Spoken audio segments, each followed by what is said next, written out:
চৈত্রের ঝড়ে ধ্বংসস্তূপে পরিণত হয়েছে বহু মানুষের বসতঘর। ঘটনা ত্রিপুরা দক্ষিণ মাতার বাড়ি চন্দ্রসাগর দিঘির পার এলাকায়।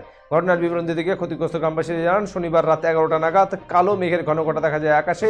মুহূর্তের মধ্যেই ব্যাপক ঝড় ও তুফান ও বাতাস শুরু হয়। কয়েক মিনিটের ঝড় তুফানে বসতঘরের ছাউনি বহুদূরে উড়িয়ে নিয়ে যায়। ভেঙে পড়ে ঘুমন্ত অবস্থায় বহু মানুষের বিছানার উপর ঘরের ছাউনি। ঝড় তুফানের বৃষ্টিতে ক্ষতিগ্রস্ত হয় ঘরের বিভিন্ন আসবাবপত্র। নিজেদের প্রাণ রক্ষার্থে কেউ আবার বিছানার নিচে আশ্রয় নেন, আবার কেউ এই ঝড় তুফানে বাড়িঘর ছেড়ে অন্যত্র আশ্রয় নেন বলে জানা গেছে।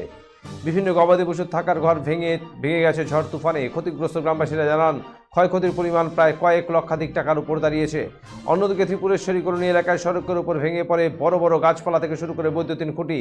ভয়াবহ ঝড় তুফানে বিদ্যুৎ পরিষেবা বিচ্ছিন্ন হয়। শনিবার রাতেই জানা যায় দমকল বাহিনীর কর্মীরা বেশ কয়েকজন গ্রামবাসীকে বসতঘরে নিজের চাওয়া পড়ে থাকা 3 জনকে উদ্ধার করে রাতের অন্ধকারে রবিবার সকালে গোটা মাতাবাড়ি সহ উদয়পুরে বিধ্বংসী ধ্বংসলীলার ঘটনা ছড়িয়ে পড়তেই ক্ষতিগ্রস্ত এই গ্রামটিতে ভিড় জমান সাধারণ মানুষ। জানা যায়, রাতেই প্রশাসন গোটা বিষয়ে খোঁজ খবর নেয়। সাধারণ মানুষের দাবি করে প্রশাসন থেকে যেন তাদের কিছু সাহায্যের হাত বাড়িয়ে দেওয়া হয়।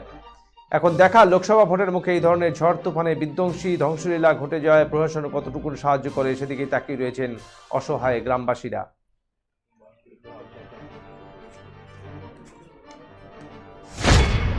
তো দেখলাম এমন তুফানের কোনো ইয়ে নাই, এই আবহাওয়া নাই। হঠাৎ করে আকাশে ডাক দেওয়া শুরু করলো, 2 সেক্টর ডাক দিল।